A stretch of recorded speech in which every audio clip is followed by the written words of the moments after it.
Hey guys, welcome back. I'm Laura with Down Home with Lemon Pie, and this is how you do Christmas on a budget.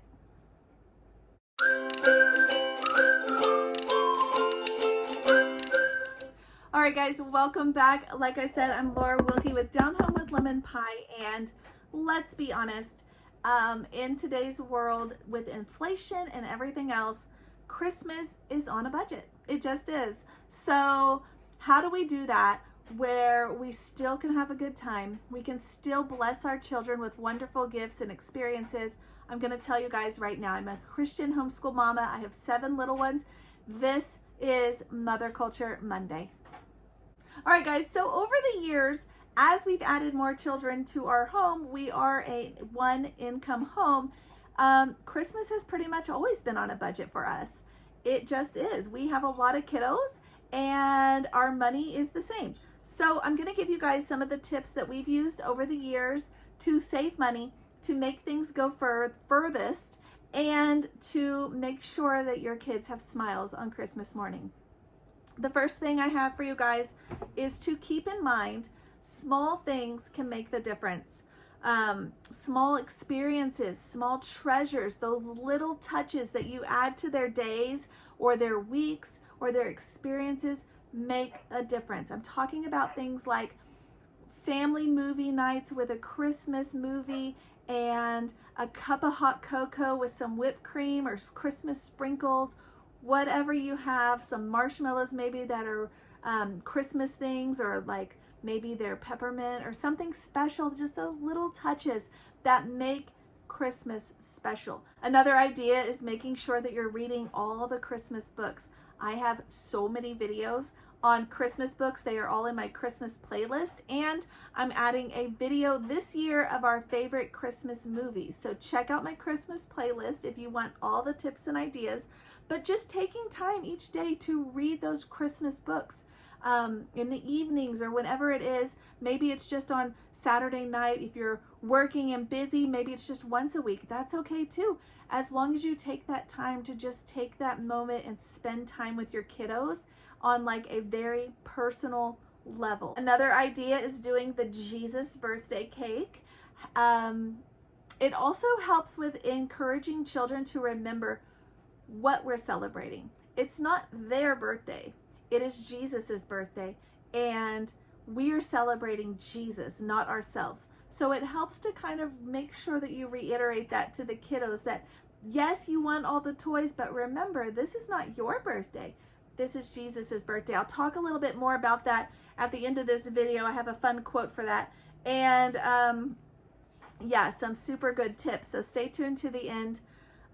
Also making sure to celebrate the whole season.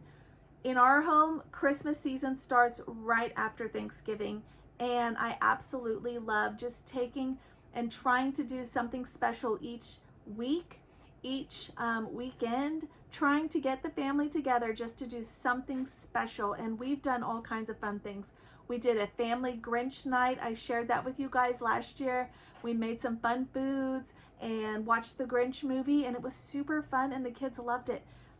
But again, didn't cost a lot, didn't break the budget, and a part of that whole celebrating through the whole season. Another thing we have done is Advent calendars. Such a good way to make sure you're keeping Jesus in the Christmas time, and there are free ones. I shared it with you guys last year in my video called Christmas School. So if you want to go check that out, I'm sure it's still available, but if it's not, there's tons of others available online. But you can find some fun Advent calendars, again, for free, so they don't have to break your budget. Some simple gifts and crafts. Encourage a season or a year of everybody making a gift. You can still buy gifts, but encourage the kiddos to make something, because it teaches them how much work goes into a gift that you have made them. So you can make them gifts as well. Gifts that we have made in the past is we would go and I would find something that was wooden, and like at the craft store, and I would bring it home, and I would make sure I used my coupon to purchase it, and then I'd bring it home and paint it in the evening so that on Christmas morning they had a fun surprise.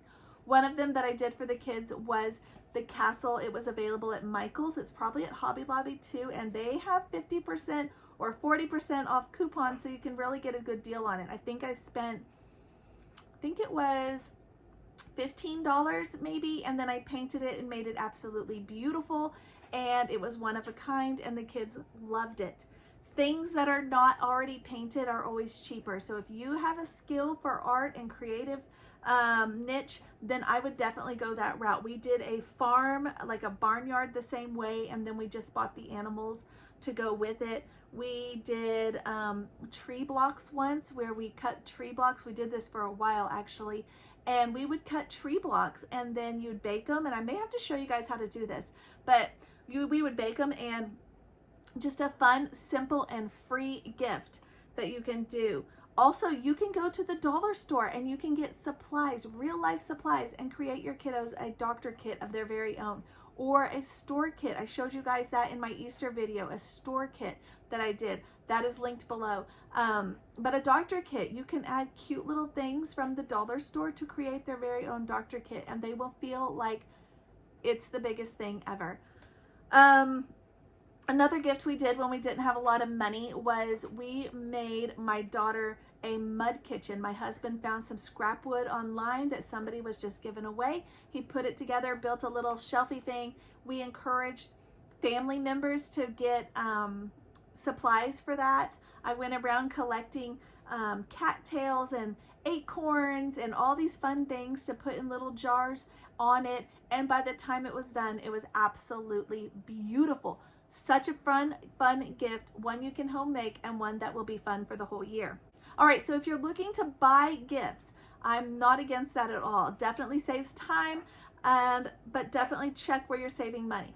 One of the places I recommend is don't neglect Facebook Marketplace. I realize they are used, but a lot of times they are gently used, and we have found all kinds of goodies that would cost a fortune if we bought them brand new at Facebook Marketplace. We've done the same thing with consignment stores. I have found lots of gently used things to give my kiddos as gifts that I would never be able to afford new, and we've gotten them for a huge steal. So definitely don't forget the discount stores. Some of our favorites are Ross, TJ Maxx, Tuesday Morning. They all have a toy aisle, and their toys are always discounted and inexpensive, and of course brand new, but discounted. So that is always a great place to shop if you're looking.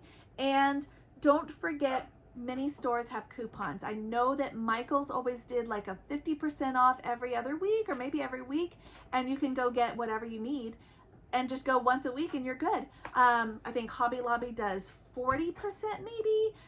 Anyway, don't forget about those stores, because you can really snag a lot of great things for a low price. All right, so we were watching Little House on the Prairie the other day, my husband and myself, and there was just a sweet little scene that you may have forgotten about. And it was when Ma and Pa are kind of thinking about Christmas is coming up, and they're wondering what they're going to get for their girls. And Ma says to Pa, "Remember, it's Jesus's birthday, not yours." And I loved that.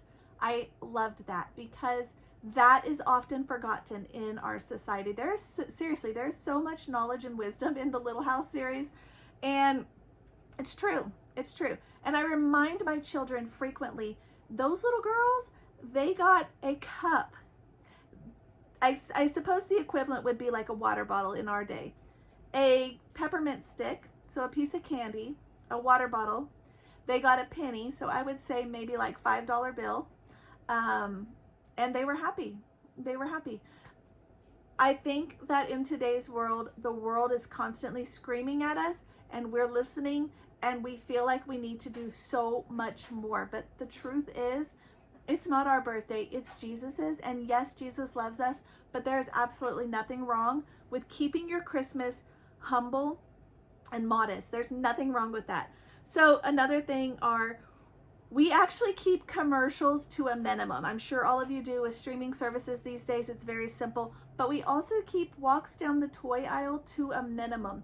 And I also keep toy stores, toy catalogs to a minimum. I often don't even give them to the kids, and because I don't want to encourage that. I want, get me this, Christmas is coming up and I want all the things. I don't want to encourage that. So I actually keep all of that to a minimum. I try not to encourage my kids to just feed that monster that wants everything. And I remind the kids constantly that we are focusing on Jesus. And Jesus lived a very modest, humble life. We are trying to be more like Jesus, not more like Santa, who is a fictional character as far as how we have created it. I have a whole video about that, why we don't celebrate Santa. You can look at that also in the Christmas playlist. But yeah, I don't want to have an extravagant Christmas. I think that it would present the wrong ideas to our kids if we just give them anything they ever asked for. If we complete their list and take it as like a shopping list when they make a Christmas list. I don't even encourage my kids to make a Christmas list. We don't write to Santa what we want. We don't even write to Elf on the Shelf. We don't do any of that. We just, I just make notes in my mind, or I find things that I think they would like, or I take notes, of things they mention throughout the year. But I don't just set them loose with a toy book. I remember doing that when I was a kid, and I would circle all kinds of things, and I would get some of those things, and they were things that I wanted for a second, but I didn't truly want. And when I would get them, honestly, I was a little disappointed because I had circled them in the catalog, but mostly just because I was excited, right? I'm looking through the catalog. I'm so excited. I want to circle everything. And then when I would get some of those gifts, I was a little disappointed because they weren't truly what I wanted. And what I truly wanted, I also had circled, but I had circled so many things that it was hard to tell what was truly what I wanted. And I think that that's often the case in our world. We just want everything, and it's not necessarily even truly what we want or need. So I hope this gives you guys some great ideas for your Christmas on a budget. If you are like us and maybe you have a lot of kiddos, maybe you have one income, or maybe you're just struggling because inflation, who's not? So I hope this helps you guys. If you have had some awesome tips or tricks to get through Christmas on a budget, leave a comment below. Let us know. I'd love to know what else you guys have in mind, and I will catch you guys next time.